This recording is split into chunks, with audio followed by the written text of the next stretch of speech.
What's happening, everybody? This is Brent from the band Shinedown, and this is Shinedown's Week Takeover right here on Pirate Rock. But then after that touring, I was just in gnarly shape. I was in bad shape. I had been I never went on stage high, but I was just a massive drug addict at that point and just a really bad alcoholic. And the other thing too, there was some serious personal turmoil going on within the band and just a lot of power struggles. And ultimately, for the betterment of not only the band but also for the two other individuals, I had to let Jason and I had to let Brad go. And so the originals were me and Barry. Yeah. And we went and we made. I have to be very specific about this because it's so important for the listeners to hear this. If it wasn't for Zach Myers and Eric Bass, this band wouldn't be here right now. It wouldn't exist. In a situation where a band should be carving out their casket, the complete opposite happened. And because of these two individuals literally coming into this band because they 100% wanted to be in the band and were not afraid of what, they were walking into. Yeah.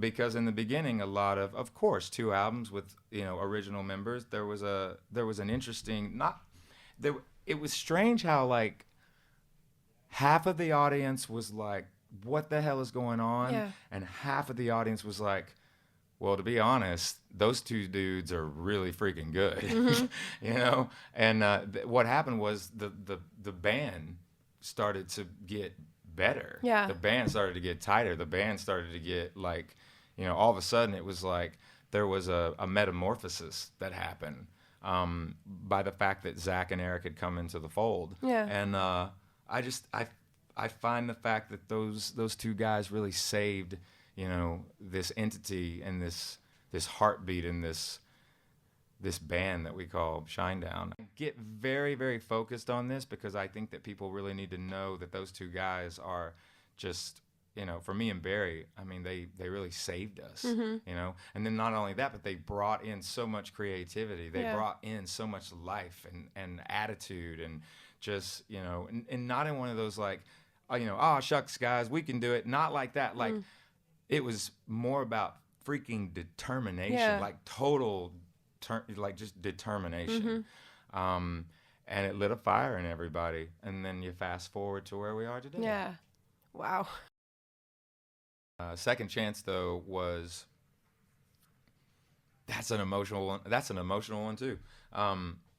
Where I grew up, the latter part of my teenage years, I got in trouble in my hometown a lot. Like when I say a lot, I mean the police knew who I was very well. Like they're like, oh, we know this guy. I'm being honest. But my parents never really understood it. Like just this love of music and just song. So growing up, it was interesting with them But I remember when I got signed, my mom was like, well, my gosh, this is awesome. And then I got dropped, and she's like, I don't know what he's doing. And then I got re-signed. And she's like, what is going on with this? Because it was just an outside world to her. Yeah. And it was to me, too, because I had not been exposed to the music business just yet. And I just remember sitting at the kitchen table with her in the house. And it was 2 days before I left.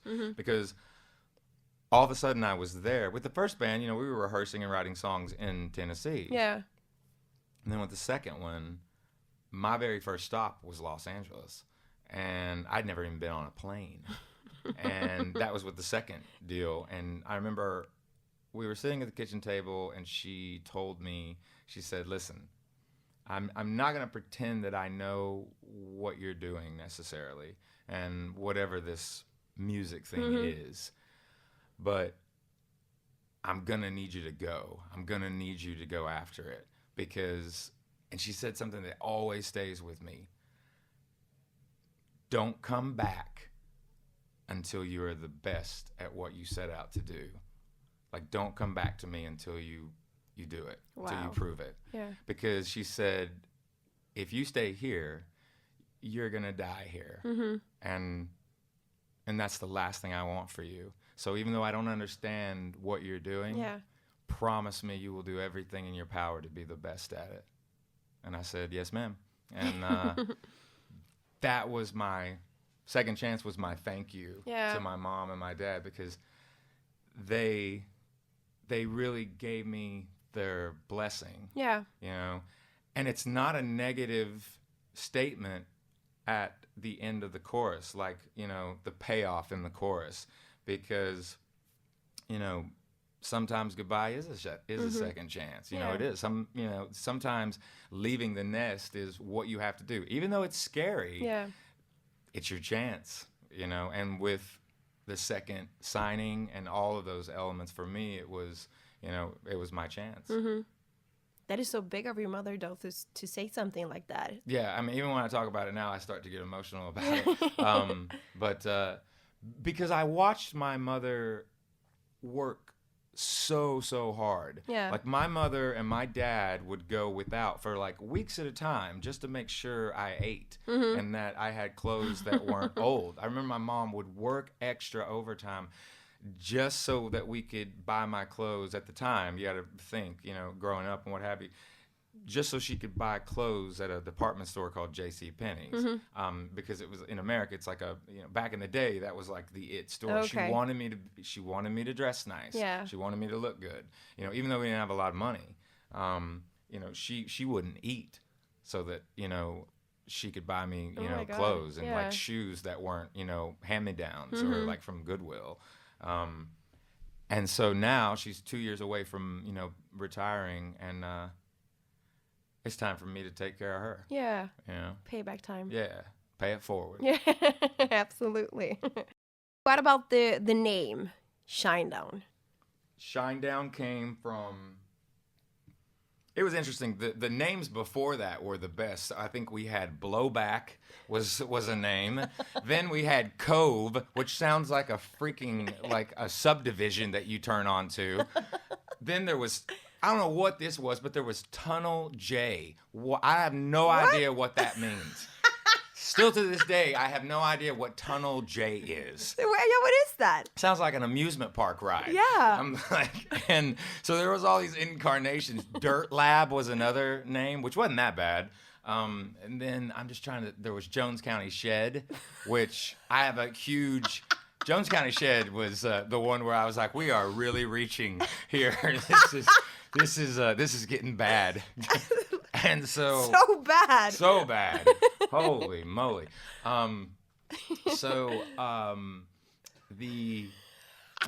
Continue to laugh because it's awful. It is awful. It's just awful. Oh my God. So the name came from, it's actually it really tells it's the definition of the band, really it is. I've always said that you have to fall into a hole to figure out how to get out. What I mean by that is this. Shinedown is the yin and the yang of the subject matter in the songs and the music and all four members. So that dynamic and why we called it Shinedown was, and it was very specific because everybody, when they heard the name in radio, they thought it was two words. Yeah. Which obviously, you know, you would think that, but that's not what it is. Like, it's very specific that the words are not split, that it's one word. Yeah. And the reason for that is it's balance. So the idea of Shinedown is this. Everything that look at it like this. You know what a yin yang is? Yeah. Okay. Everything that's good has a little bit of bad. And everything that's bad has a little bit of good. Yeah. So there's a balance there. Sometimes you shine, sometimes you're down. So that's where the name came from. Very deep explanation. Very deep. Yeah. I told you it was Shakespearean. Yeah, it totally was. But who came up with it? Was like, hey, what about Shinedown? Does that sound good in your mouth? Does that sound good in your mouth? I don't know how to segue to that. Holy crap.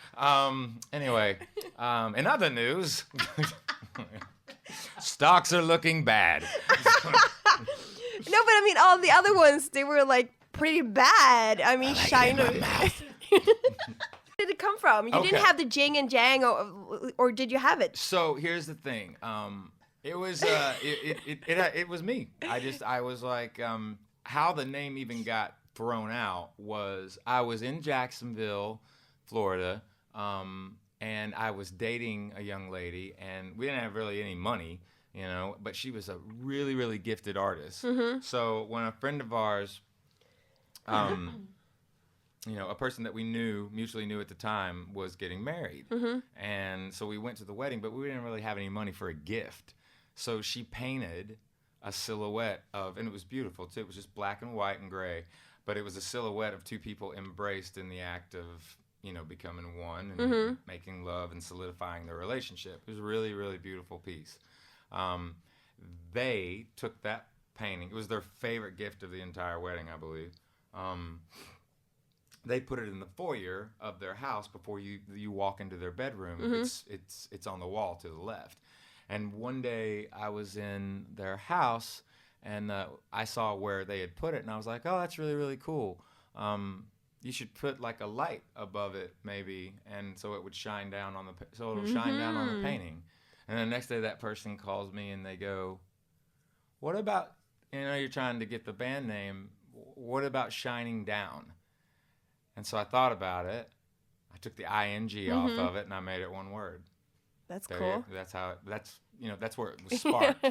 But in retrospect, almost 20 years later, it really does completely express what the band is on every level, So, art always finds its way. Yeah, absolutely. Sounds good in my mouth. Sounds good in my mouth should be the band name, though, now. We might need to change the band name, or at least side project. Sounds good in my mouth. Do like on the next album, you put a song in there. Sounds good in my mouth. That's happening. Yeah. I'm going to make notes right now. So when sounds good in my mouth. Sounds good in my mouth. Yeah. Stockholm.